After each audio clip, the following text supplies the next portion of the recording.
Mata Tracy langsung terhenti. Dia menoleh dan melihat ada anak yang sama persis dengan Carlos di tempat yang tidak jauh darinya. Hanya saja dari sepasang mata mungil itu tersirat lebih banyak ekspresi. Dia tahu ini adalah anak keduanya. Perasaannya bergejolak, perasaan yang telah tersimpan di dalam hatinya kembali muncul. "Mami!" Carlos berlari mendekat sambil menangis karena terlalu bersemangat. Dia terjatuh di tanah. Tracy buru-buru menggendong masuk Carlos ke dalam mobil, lalu bergegas mendekat untuk memapah Carlos. "Mami sudah kembali! Mami sudah sungguh kembali!" Carlos menarik Tracy sambil menangis emosional. "Aku kira aku tidak akan pernah bisa bertemu dengan Mami lagi." Bodoh. Tracy menghapus air mata di pipi Carlos. Dia tidak bisa menahan tawa saat melihat wajah Carlos yang imut, tapi ada air mata yang tergenang di matanya. "Kamu Carlos?"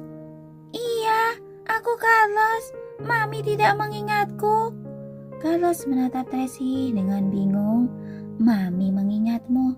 Hanya saja kamu sudah bertambah besar. Penampilanmu juga sudah berubah." Tracy mencubit wajah kecilnya lalu bersiap menggendongnya ke mobil. "Ayo, kita tinggalkan tempat ini dulu." "Carla masih ada di dalam mobil." Carlos menunjuk ke arah Rolls Royce limousine yang tidak jauh dari sana. "Oke, Mami akan segera menjemputnya." Tracy menggendong Carlos ke dalam mobil. "Kak Carlos! Carlos!" Begitu bertemu, kedua saudara itu sangat emosional. "Duduklah dengan tenang, Mami akan menjemput Carla." Tracy menutup pintu mobil dan bersiap untuk menjemput Carla. "Nona Tracy!" Naomi tiba-tiba berteriak. "Ada banyak mobil yang sedang bergegas ke sini. Kalau dilihat, seharusnya adalah anak buah Davina Valence." "Biar kulihat." Paula melompat ke atas mobil lalu melihat dengan teropong dan dia terkejut. Belasan mobil, bahkan membawa senjata berat. "Nona Tracy, kita harus pergi lebih cepat." Tracy memberikan isyarat tangan dan Naomi segera memimpin para pengawal memasuki mobil. "Tunggu sebentar." Pada saat ini Hartono bergegas mendekat dan berkata dengan panik, "Kembalikan tuan muda kami padaku." "Apanya yang tuan muda kalian? Mereka adalah anak-anak nona kami," tegur Paula marah, tidak sungkan sama sekali. "Pergi dari sini atau aku tidak akan sungkan padamu." "Kamu..." "Sekarang bukan saatnya untuk bertengkar," ujar Naomi gelisah. "Davina sedang bergegas ke sini dengan membawa sejumlah besar orang. Kalian segeralah pergi. Seorang pria sejati harus mengalah di saat yang diperlukan." Mendengar kata-kata ini, Hartono akhirnya menyerah. "Bagaimana? Mana tuan muda Carlos?" Kiki bergegas mendekat. "Dibawa oleh keluarga Moore." Ekspresi Hartono terlihat muram. "Bukankah aku sudah menyuruh kalian mengawasi tuan muda Carlos? Kenapa kamu membiarkannya pergi?" "Aku sedang mengawasi Tuan Putri Carla." Ekspresi Kiki suram. "Sekarang benar-benar gawat. Tidak hanya Carlos yang tidak bisa diselamatkan, sekarang bahkan Carlos juga hilang." "Jangan bicara omong kosong lagi, cepat pergi," ujar Hartono mendesak. "Presiden Davina sedang mendekat ke sini dengan membawa sejumlah besar pasukan. Takutnya akan terjadi pertempuran sengit. Tuan Daniel tidak ada. Kita pergi saja dulu." Oke. Mereka pun naik ke mobil dan bergegas melaju ke atas bukit. Sedangkan di sisi yang satunya, mobil Jeep Phantom langsung melaju menuju hutan. Mobil mereka bisa menaiki gunung dan menyusuri sungai meski tidak ada jalan. Mereka juga bisa membuka jalan mereka sendiri, tapi mobil keluarga Valence tidak bisa. Hartono buru-buru menyusuri jalan yang sebelumnya, tapi pada saat ini ada beberapa mobil hitam yang datang dari arah bukit dan langsung mengepung mobil keluarga Valence. "Gawat, cepat telepon Tuan Daniel," Ujar Hartono mendesak dengan panik. Aku sedang menelpon. Tangan Kiki sampai gemetar dengan panik. Mereka menargetkan kita atau menargetkan keluarga Mor? Omong kosong, tentu saja menargetkan kita. Ekspresi Hartono terlihat sangat serius dan sangat panik. Kali ini, Presiden Devina mempertaruhkan segalanya dan habis-habisan. Seharusnya dia sudah mengetahui tentang kondisi kritis Tuan Besar. Jadi dia ingin menculik ketiga anak itu untuk dijadikan sandera dan memaksa Tuan Daniel menyerahkan hak warisnya. Nona Tracy kali ini datang menerobos masuk dengan tidak disangka. Sepertinya Presiden Devina juga tidak akan menyangka dia bisa menghabisinya. Untungnya mereka menerobos masuk. Jika tidak, hanya mengandalkan beberapa dari kita ini, benar-benar tidak akan bisa menyelamatkan ketiga anak ini. Tapi Hartono melihat mobil Cipantom yang perlahan berjalan pergi, keningnya semakin berkerut. Mereka sudah mengambil dua tuan muda. Takutnya mereka tidak akan kembali. Kak Hartono, apa yang terjadi? Bagaimana dengan Kak Carlos dan Kak Carlos? Carla segera membuka jendela mobil, menjulurkan kepalanya dan bertanya dengan cemas.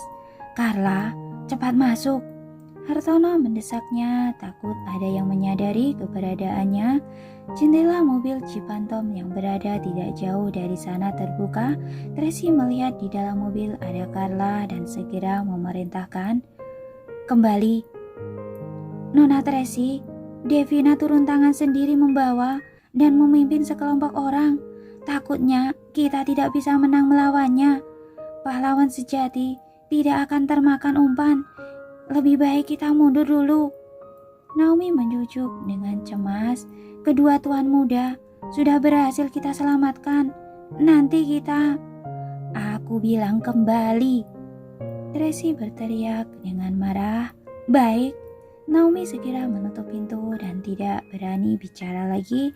Paula melihat spion belakang sekilas dan segera memutar balik arah. Dua mobil Cipantom lainnya mengikuti. Tracy memerintahkan, kumpulkan pasukan, segera datang kemari. Baik. Naomi segera melaksanakannya. Pada saat ini, mobil Hartono telah dipaksa berhenti oleh konvoi mobil hitam milik Devina. Lebih dari 30 mobil hitam mengepung mereka di depan dan belakang. Hartono telah mengikuti Daniel selama bertahun-tahun dan baru kali ini dia menghadapi pertempuran seperti ini. Tapi bisa dikatakan dia sudah terlatih dengan baik. Dengan sikapnya yang tenang, dia memerintahkan 6 pengawal, lindungi Carla dengan sekuat tenaga. Kiki, ikut aku. Hah? Aku sendirian? Kiki terkejut hingga wajahnya berubah pucat. Suaranya pun terdengar gemetaran. Selama dia berada di sisi Tuan Besar selalu aman dan damai. Hampir tidak pernah ada masalah besar yang terjadi. Jadi sekarang dia benar-benar sangat terkejut. Kamu adalah orangnya Tuan Besar. Presiden Devina pasti akan sedikit takut. Hartono sangat tenang ketika turun dari mobil. Dia mengirim sinyal untuk meminta bantuan. Dia percaya bahwa Rian dan Thomas akan segera menerimanya. Kiki turun dari mobil dengan gemetar. Hartono ikut turun. Dia tidak membawa senjata apapun di tangannya. Atap mobil di seberang perlahan terbuka. Devina yang mengenakan setelan hitam dengan arogan dan sombong duduk di kursi penumpang, mengangkat alisnya dan berkata, kita semua adalah keluarga. Aku tidak ingin berbuat kasar. Serahkan ketiga anak itu dan pergi dari sini. Apa Presiden Devina belum menerima informasi? Hartono dengan sopan tanpa merasa segan berkata, bawahan Musarah sudah dihabisi oleh keluarga Mor. Anak-anak pun sudah dibawa oleh mereka. Apa katamu? Devina menyipitkan matanya dengan dingin. Terlihat jelas bahwa dia belum mengetahui masalah Sarah yang sudah dihabisi oleh Tracy Mor. Nyonya. Pada saat ini tangisan menyedihkan datang tak jauh dari sana. Devina menoleh melihatnya. Sarah dengan penuh darah dan luka di sekujur tubuhnya datang dengan tergopoh-gopoh berkata sambil menangis, "Nyonya, tolong, dia sudah kembali. Dia sudah kembali untuk balas dendam." "Dia siapa?" Devina mengerutkan keningnya. Dia. Sarah gemetaran, matanya dipenuhi dengan perasaan takut. "Tracy, yang kita kecelakai. Dia sudah kembali." "Maksudmu, Tracy Moore?" Devina sejak awal sudah mendapatkan informasi dari Linda bahwa Tracy Smith yang dulu sudah berubah menjadi Tracy Moore. Dia sebelumnya juga pernah mengirim orang untuk mencari tahu keberadaannya, tapi dicegat oleh Daniel. Jadi dia tidak bisa memastikannya dan sekarang kebenarannya sudah terungkap. Pada saat ini pikiran Devina terganggu oleh suara mobil. Dia menoleh dan melihat ada 3 unit mobil Jeep Phantom yang sedang melaju kemari. Di atap mobil berdiri seekor elang ganas dengan mata tajam dan aura pembunuh sayap, paruh dan cakar penuh darah dan daging cincang. Sarah memandang elang itu. Ia merosot jatuh ke tanah dan menyampaikan kata-kata Tracy Moore. Dia bilang, dia akan segera membuat perhitungan dengan Anda. Meminta Anda menikmati hidup beberapa hari ini. Menikmati hidup yang sudah tidak lama lagi." "Kalau begitu," Devina menyipitkan matanya dan bertanya dengan dingin, "dia sudah tahu siapa dalang di balik penyerangannya di Thailand?" Sudah tahu," Sarah menjawab dengan gemetaran. "Bagus sekali." Devina menoleh ke arahnya dengan mata dingin seperti ular berbisa. "Nyonya, mohon ampun." Dor. Sebelum Sarah menyelesaikan perkataannya, Devina menembak kepalanya. Semua orang terkejut. Hartono terkejut dan membelalakan matanya tidak percaya. Dia adalah asisten terdekat Devina. Dia bahkan bisa sekejam itu padanya. "Orang yang mengkhianatiku akan berakhir seperti ini," Devina berteriak dengan marah. "Iya, kami tidak akan pernah mengkhianati Nyonya." Para pengikut belakangnya segera menjawab. Pada saat ini mobil Jeep Phantom melaju dan berhenti sebaris dengan Rolls Royce limousine. Terlihat ingin melindungi anak yang ada di dalam mobil. Devina menyekat tangannya dengan handuk basah, melangkah keluar dari mobil dengan arogan dan tersenyum licik. Pada saat yang sama mobil Jeep Phantom berhenti. Tracy Moore keluar dari mobil dengan membawa Naomi dan lainnya. Musuh-musuh masa lalu bertemu, suasana bagaikan ada badai dengan awan hitam. Tracy menyipitkan mata dengan tatapan dingin menatap Devina. Kenangan masa lalu bermunculan dan semua gambaran masa lalu bagaikan klip film melintas dengan jelas dan menusuk. "Presiden Tracy Moore, aku sudah lama mengagumimu." Devina menatapnya dan tersenyum. "Beberapa hari yang lalu, aku baru saja mengunjungi Tuan L. Kami, keluarga Moore, tidak berurusan dengan orang seperti ular berbisa." Tracy langsung menjawab kata-kata Devina sambil mengangkat alis dengan dingin. "Ditambah lagi, masih ada perang darah antara kamu dan aku." "Si bajingan sialan itu berbicara omong kosong." Devina menunjuk Sarah ketika menjelaskan, 2 tahun yang lalu, ketika sesuatu terjadi padamu, aku ada di negara Maple, tidak pernah meninggalkan negara itu. Masalah itu tidak ada hubungannya denganku. Jika tidak percaya, kamu boleh bertanya pada Daniel. Dia terus-menerus melakukan penyelidikan." Presiden Devina tidak perlu menjelaskannya lagi. Tracy mencibir sinis. "Saat ini, aku belum punya bukti. Tentu saja tidak akan melakukan apa-apa sampai aku berhasil menyelidiki siapa saja orang-orang yang telah menyelakaiku. Aku pasti akan membalasnya dengan darah." Itu mental Devina sangat kuat. Ia tidak panik sedikit pun, malah berkata dengan keras, "Semua orang yang berani mencari masalah dengan keluarga Moore berarti cari mati." Omong kosong. Tracy tidak ingin beradu sandiwara dengannya.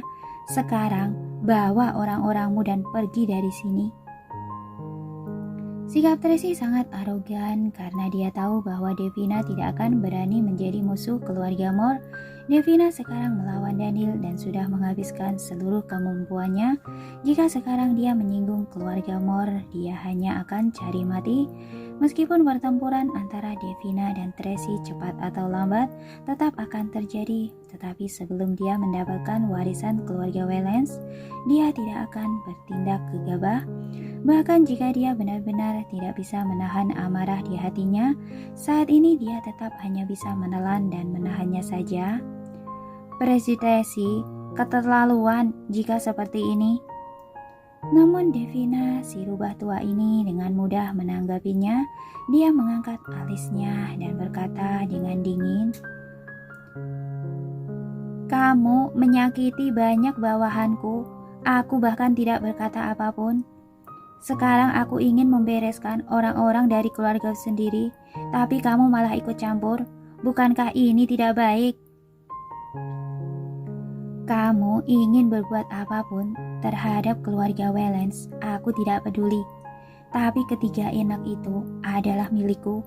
Siapapun tidak boleh menyentuh mereka, walau hanya selai rambut pun."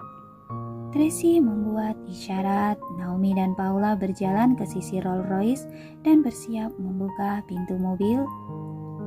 "Apa yang kalian lakukan?" Pengawal keluarga Wellens segera menghadang dengan senjata mereka. "Biarkan mereka membawa Carla," perintah Hartono dengan buru-buru. Walau Devina tidak berani melawan keluarga Moore sekarang, bukan berarti dia tidak berani menyentuh orang-orang keluarga Wellens. Terlebih lagi Devina membawa begitu banyak orang sekarang, Tracy tidak bisa melawannya secara langsung. Mereka tidak peduli selama bisa menjaga keselamatan anak-anak, sudah bisa dikatakan beruntung. Devina tidak menyerah, tapi dia tidak berani menantang Tracy, jadi dia hanya bisa mencibir. "Tracy, apa Tuan L tahu bahwa kamu memiliki 3 anak? Apa urusannya denganmu?" Tracy sama sekali tidak ingin mempedulikannya jika bukan karena ketiga anak ini ada di sini hari ini dan dia kekurangan orang, dia pasti sudah menghabisi Devina, si wanita beracun ini. Tuan L juga pasti tidak tahu bahwa ketiga anak ini merupakan darah daging keluarga Wellens, kan? Devina membentuk lingkungan menyeringai penuh arti. Jika dia tahu, pasti akan dia lakukan. Mendengar kalimat ini, wajah Naomi dan Paula berubah. Dia memandang Tracy dengan pandangan rumit.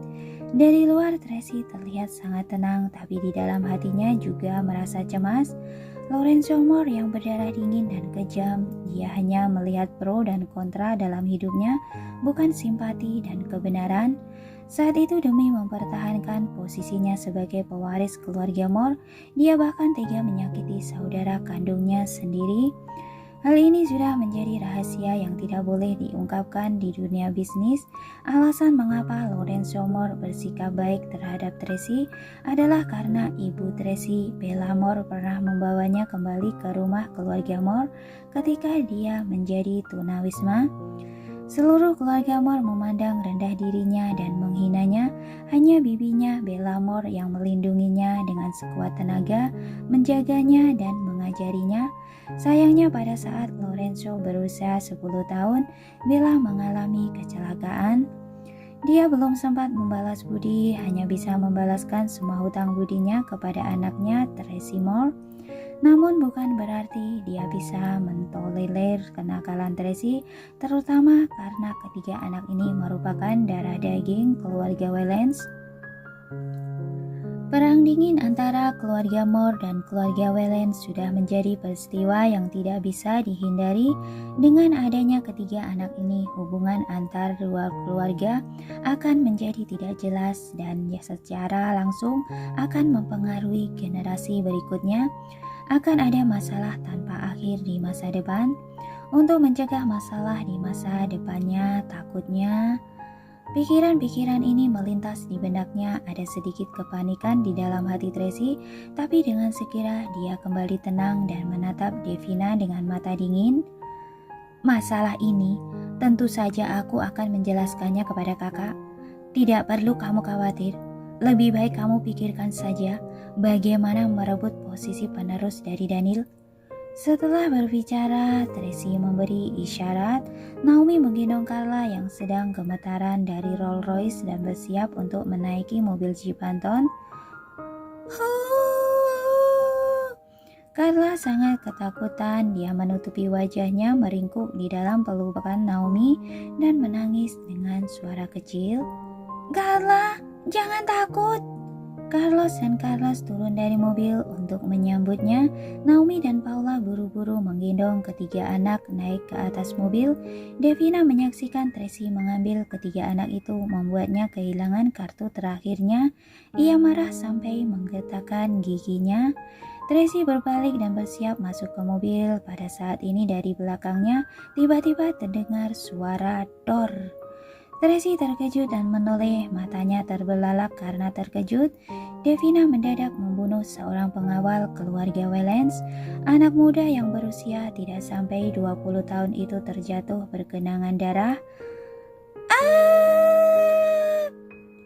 Carla yang menyaksikan semua ini dengan matanya sendiri terkejut dan berteriak ketakutan.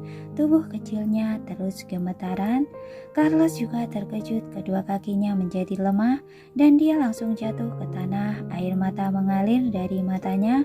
Carlos terkejut dan terbelalak. Dia menatap kakak pengawal itu tanpa berkedip. Dalam sekejap semua tampak membatu. Dia adalah kakak pengawal yang selama ini menghabiskan waktu siang dan malam bersama mereka, dan hanya dalam sekejap dia mati di hadapan mereka. Hati ketiga anak ini pun semakin runtuh. Kamu? Hartono terkejut dan tercengang. Kamu berani? Aku tidak berani menyentuh orang-orang keluarga Moore. Tapi anjing peliharaan keluarga Wellens, apa aku tidak boleh membunuhnya?